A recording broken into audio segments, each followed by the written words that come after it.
Welcome to another edition of the Burrow podcast. I'm your host Josh, and today I'm joined by Mick Tasker. Mick, bit of a disappointing result in the end, but you can't fault the effort of the players, can you? Definitely not. You know, the boys, they just tried their guts out, but didn't quite get over the line. But yeah, the efforts were enormous. Yeah. Well, my usual co-host, Mark Rayner, isn't here today. He's enjoying a bit of time with the family on the Sunday, but he'll be back when we do Team List Tuesday later this week. But we talk about the efforts of the player and players and that, and you certainly can't fault that, can you? No way. Like, you know, the situation with the game, you know, the percentage, that possession that was against them, and yet they, you know, were still in the game right till the end. Well, we talk about efforts, and there was no more effort that typified where we were at last night than with Lockie Hubner and Ryan Gray, where Kennedy made that break and he got around Jai Gray and Lockie kept chasing. He forced him to pass, and of course was Braden Trindle knocked the ball on, and there ready to tackle him was Ryan Gray, and that's on top of Ryan Gray making something like 65 tackles.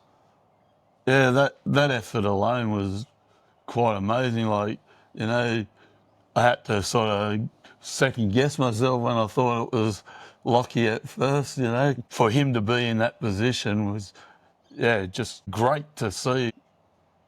Like, the amount of work they had to put in to still do that at the end of the game, you just can't, you know, like, fault that effort.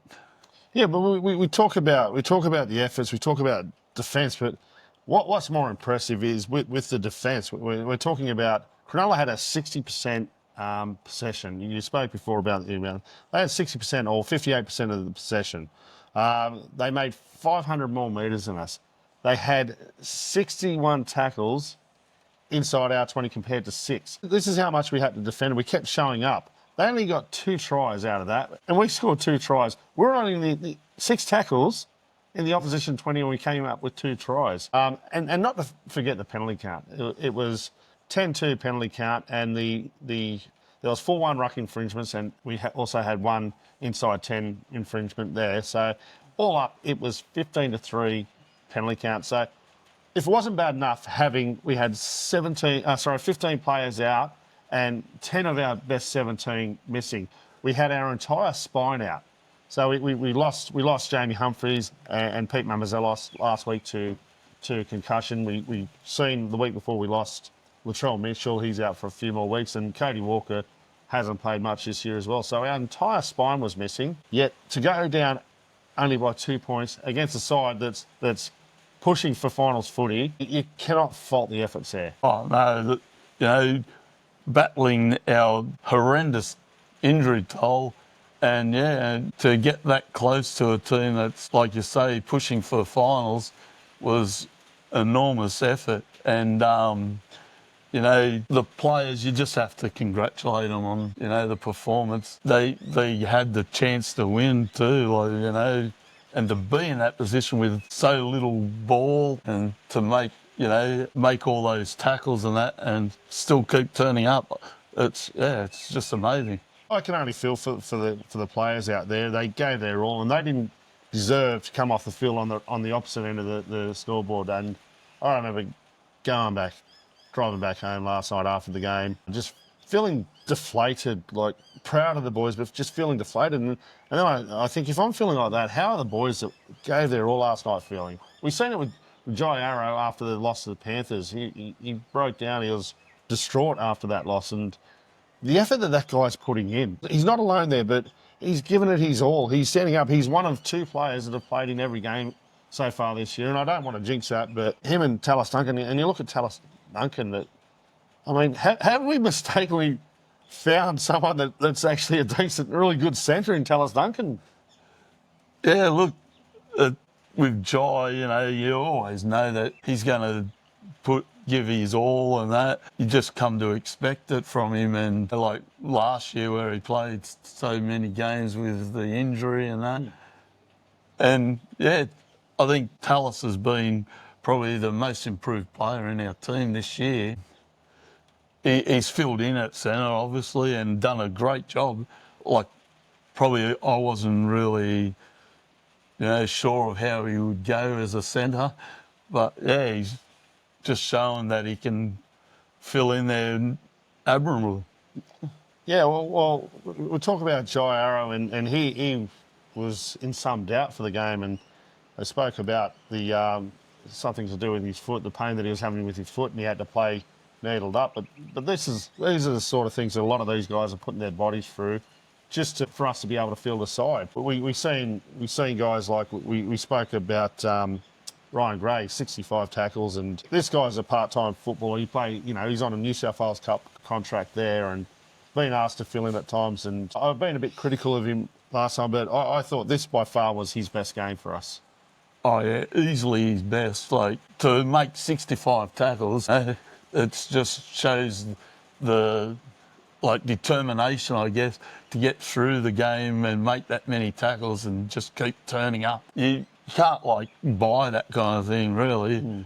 That's, as you said, he's only on a New South Wales Cup contract, so that kind of effort is just We've seen another guy making his first grade debut last night, Ashton Ward. He had a small cameo towards the back end of the game.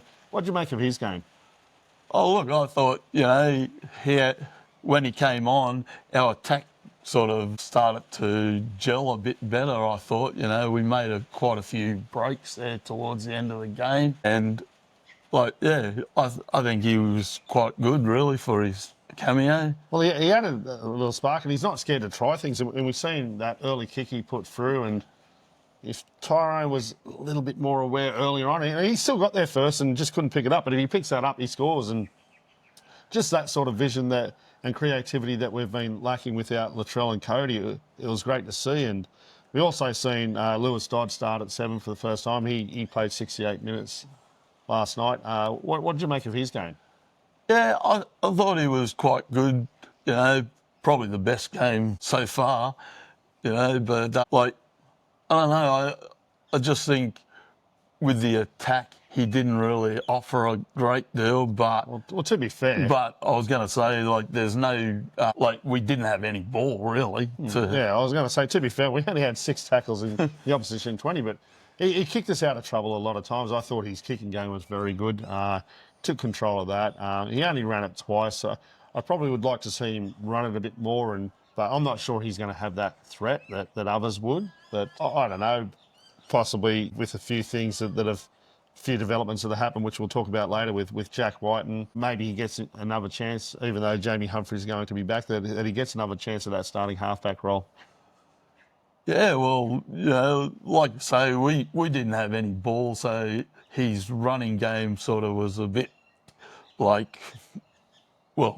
can't really run if you don't have the ball, obviously. But yeah, his kicking game was quite good, got us out of trouble a lot, and we seemed to be coming out of trouble a lot during the game.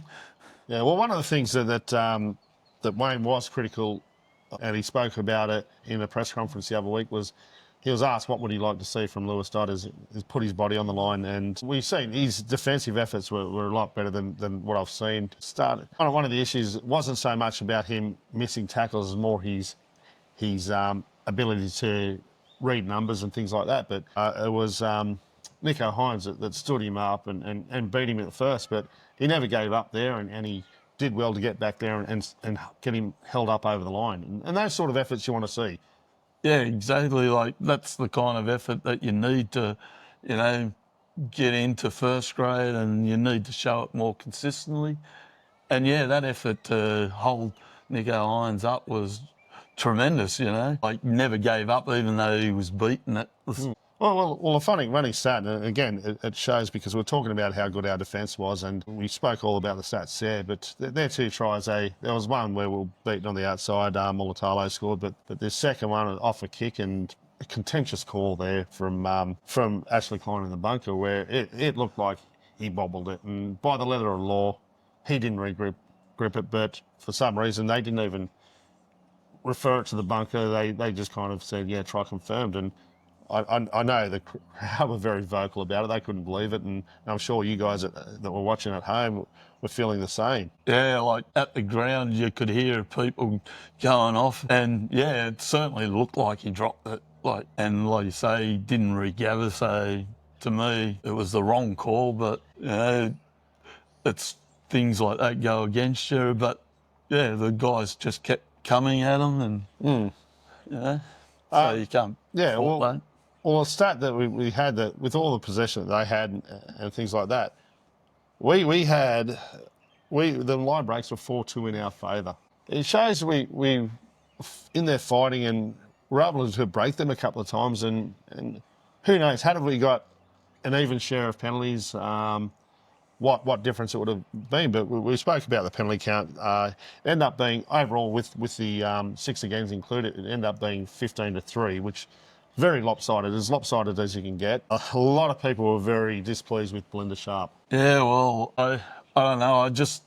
I feel like she's not really up to the standard of first grade. You know, like that call where she forgot what the tackle count was. That was abysmal. You know, I just think that showed right there and then that she's not up to it. That's inept. I mean, she didn't make the call and she only called it halfway through the tackle. I think it was Junior making the hit up because that's what everyone thought. They didn't realise that was the last tackle. She didn't put her hand up. And then to go, oh no, actually go back and play the play before, it was just, it was comedy hour there. Things like, you get such a lopsided penalty count, it kind of implies that the Sharks were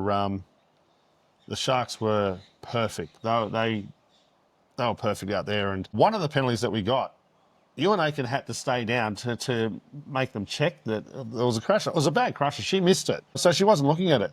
She wasn't looking for the Sharks to be offside.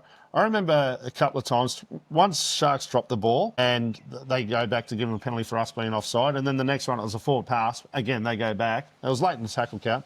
Go back to give them a penalty for us being offside. We made a break down the left. AJ made a break. And we started spinning the ball. And they were all offside. And they didn't get back. They didn't retreat the 10.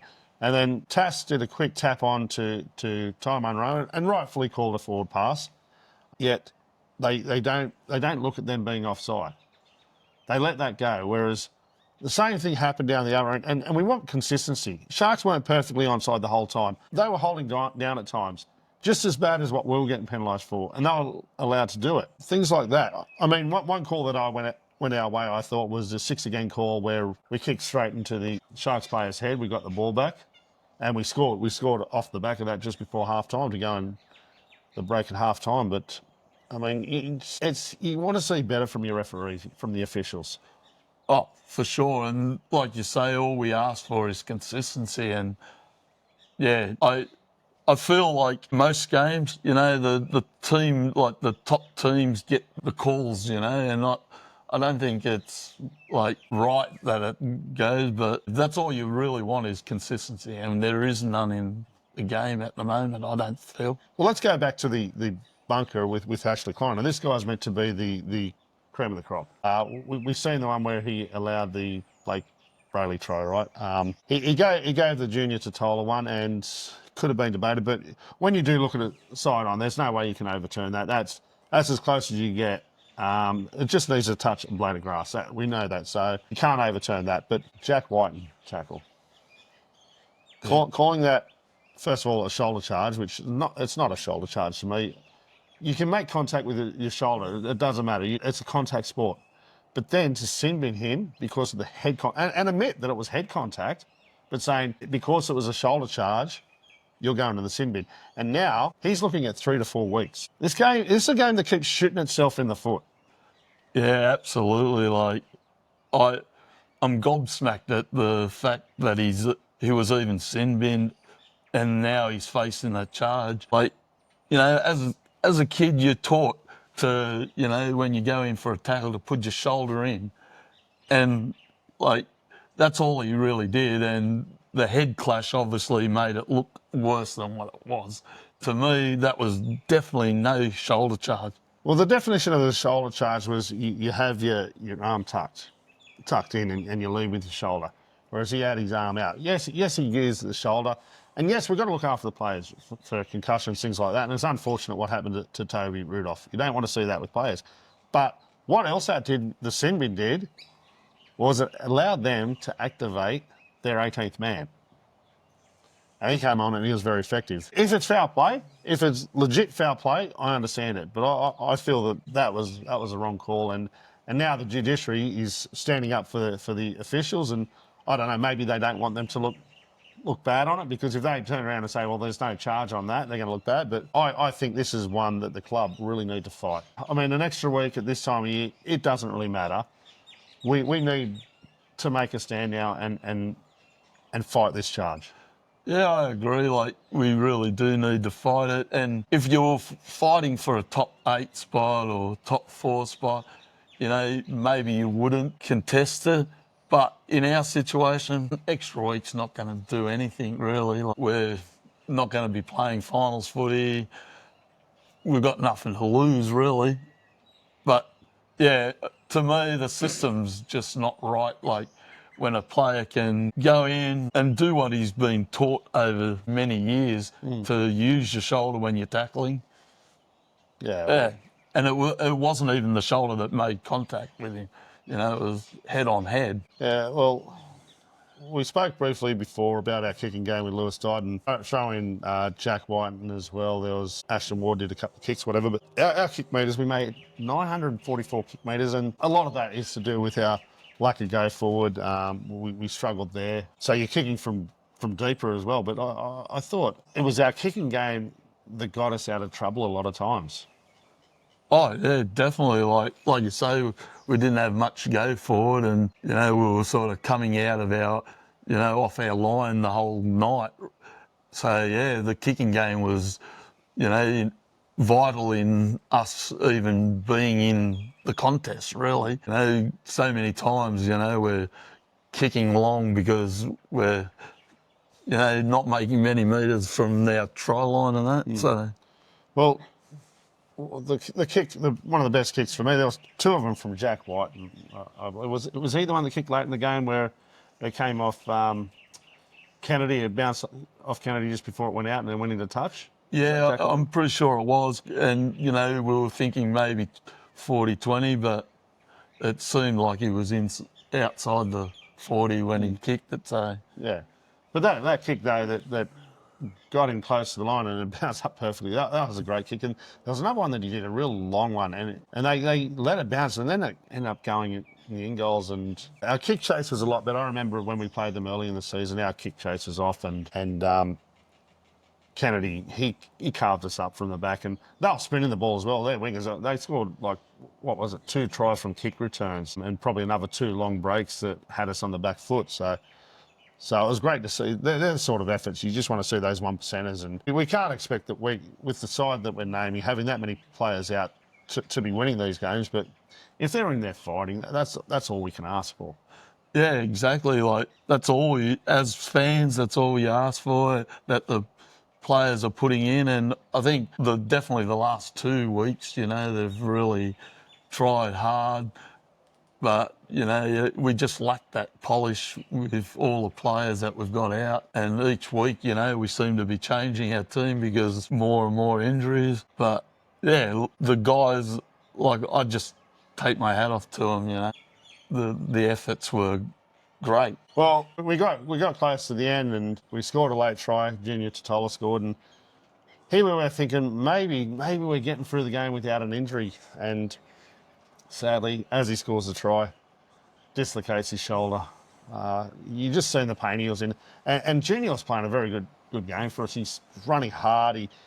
He looked like the player of old, and he's the only forward that made over 100 metres for us. A few of our backs did. Tyrone Munro made 153 run metres. He topped our count there. I think Junior made about 120 metres. But none of the others made over 100 metres, and that's been the story of our season, especially without Keon. Keon usually was up there, and now he's out injured. But I've got to say, a bit disappointed in the output of Sean Kepi again. He didn't make many. I think it was something like about I don't know how many runs, 8 runs for about 30 something metres and things. He made very low metres, and so his output was very poor. But this is where we needed more help with Junior. But maybe that wasn't the game for our forwards because they were kicking to us deep. Where I thought we actually started on top of the Sharks, where we'll look like the team on top, but. It just wasn't to be, but then losing Junior, it's another player that we've gone. Possibly the season, we don't know. The club are very proactive this morning in putting an injury report out.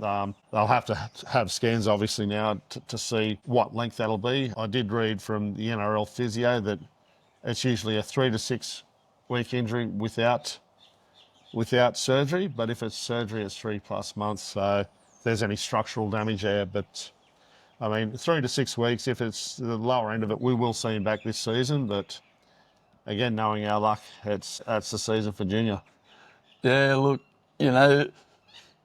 hopefully it's like the minor end and, he has a speedy recovery, but I'm not sure, bringing him in for like one game would really benefit at all. So I'd probably say, that's the season for him.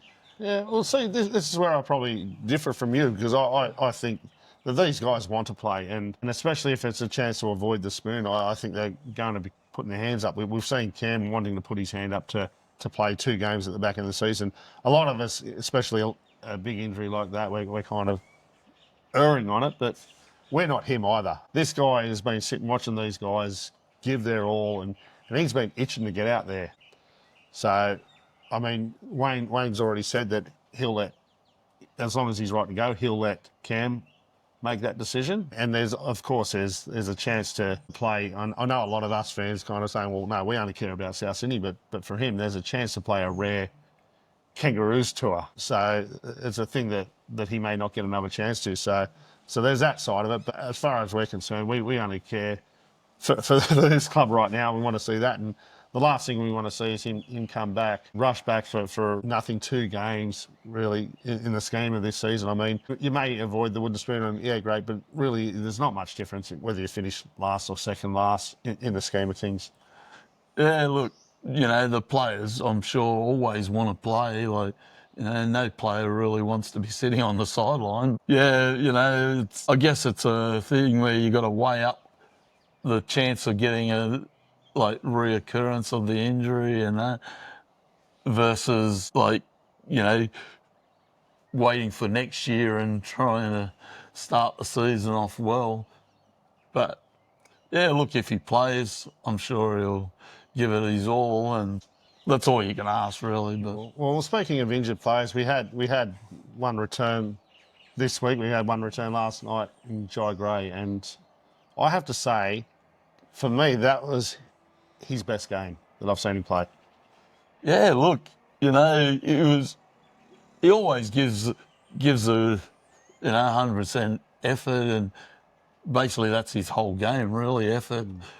But yeah, he even showed a bit of, he set up the try for Tyrone, and his defensive efforts were amazing. Yeah, well, that was great. That try that he set up, that was really good. The way he ran, can't be underestimated. Isaiah Tass's role in that, where he came back on the inside, that kind of held the centre where Jai was able to get on the outside of him and create the overlap for Tyrone Munro to go untouched. So there's a lot of conjecture. Where do you put Jai Gray? A lot of people after last night saying he needs to be our fullback. I'm still more on the side of Latrell. I just feel for all the efforts and things like that, haven't yet seen him, especially when we've had a lot of field position where he's been able to create like Latrell can. I know we only had 6 tackles in that 20, so you can't really take much from last night. But other games where we've had much more possession where he has been fullback, we haven't been able to score the points. You just have to look at Latrell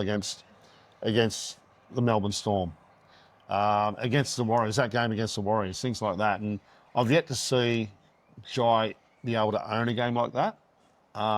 Maybe he will. And once I see that, I'll be more on the line of, okay, well, we can put Latrell, say, at centre or play him in at 5'8", that sort of thing. But it's going to be difficult with Latrell back what to do with Jai Gray.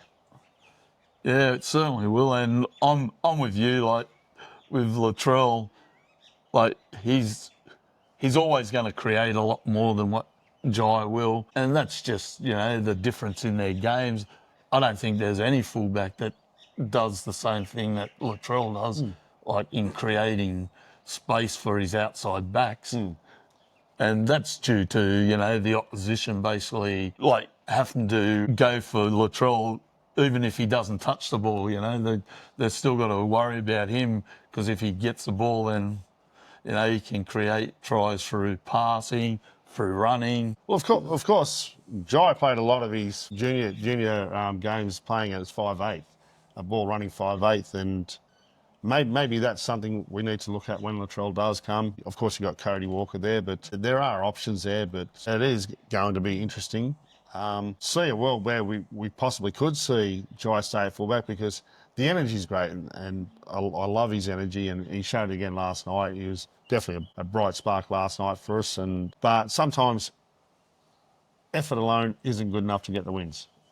Yeah, exactly. Like, effort's like where he like takes the ball off the line and and he's, that's all well and good, but to win games, you still got to score tries, and that's where Latrell has it all over him in that regard. Well, next week, Friday, up at Suncorp, playing the Broncos. We get to see a few of our friends up there.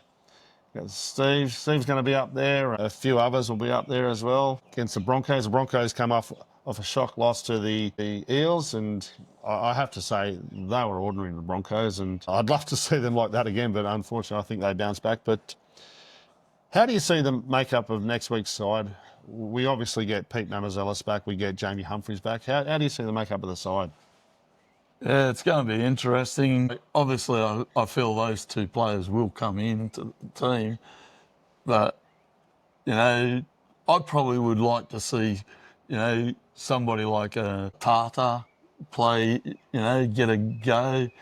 I just think he's, with his like running and his offloading that, it could be handy and give him a go and see how it goes because we've really got nothing to lose. Yeah, well, so you got a few options with Jack White and possibly being out. It changes a few things. We don't have anyone back. We don't have Cody Walker looking like we'd come back or Latrell Mitchell. So there's that.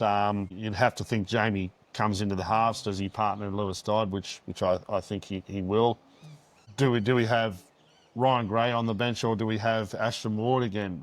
Those sort of things because Pete certainly can play 80 minutes, but whether they want him to now is a different story. And Ryan making those tackles, he could possibly even start again and have Pete off the bench. You've also got Liver that can fill into the role of hooker, but I like the role of him coming on in the middle rather than playing dummy half. I don't like that.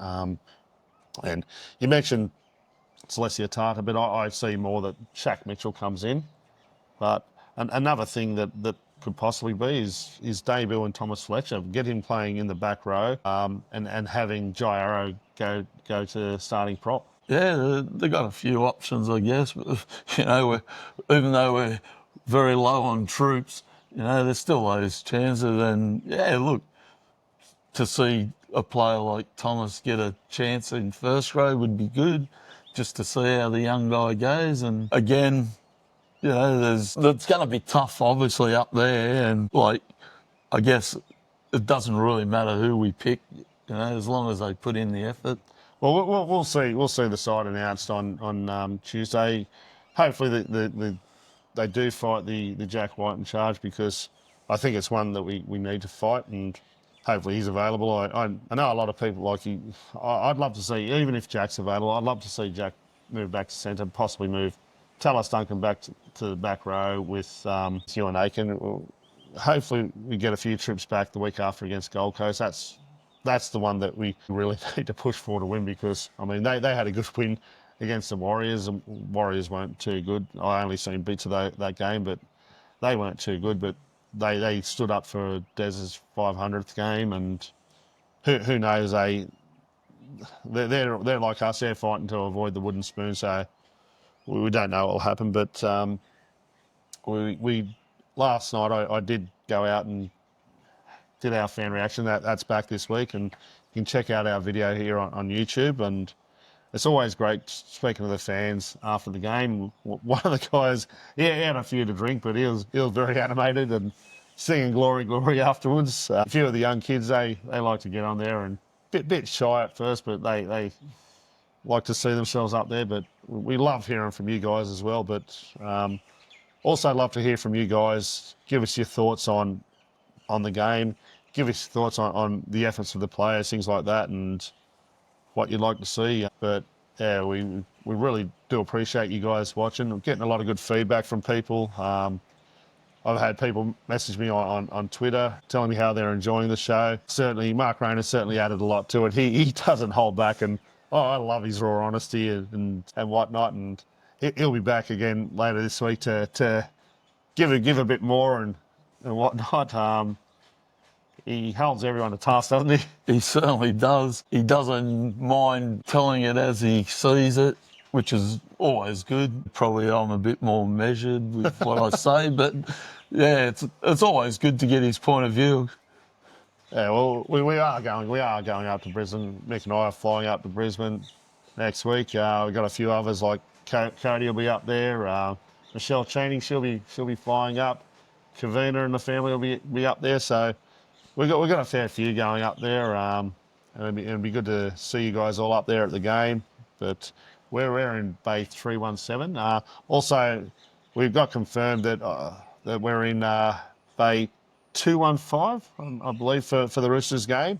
We had a look at the pricing for the tickets for the Roosters game for the away supporters bay. Unfortunately, $90 just for a ticket there is a bit too much. Even where we're sitting, the prices aren't great, but it's not as expensive, so it's about a $30 difference there. But it is what it is. Unfortunately, games like that, they tend to raise the price a little bit. They've done that ever since they've opened up there. But any last thoughts? Just, continue to support the team. They're trying their guts out. And as a supporter, that's all you can ask for with the injury toll and that. So, yeah, just keep supporting. Yeah, we also really do appreciate your support at home. We appreciate you guys watching. As this continues to grow, hopefully we can get more and more content out, and hopefully we can grow the Burrow as well.